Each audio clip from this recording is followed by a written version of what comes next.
Mình đang hơi khói cho ông bay hết rồi. Giờ mình đang chuẩn bị lấy đầu là cát đây.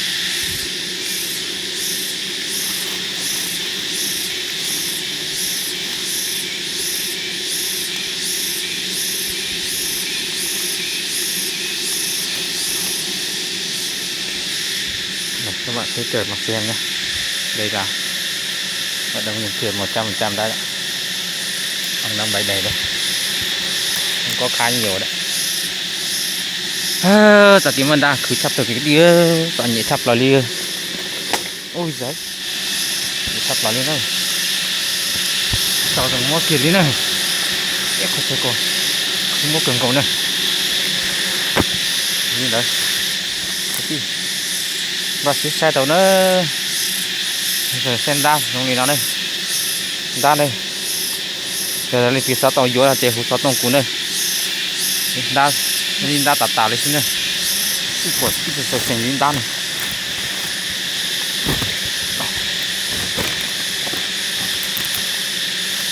Nhìn đan xin này. Đấy, thay đốt rồi sẽ đổi xe này.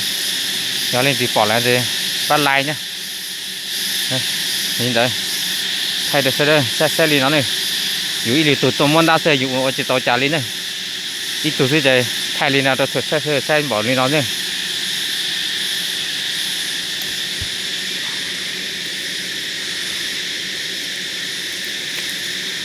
Ui, thuộc mẹ rồi.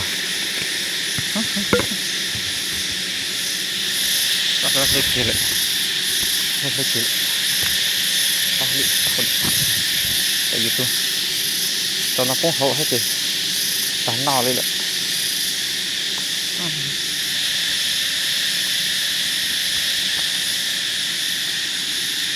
Cho nên đấy thầy tôi sẽ được xét xin đâu người thì bỏ ủng hộ nhá.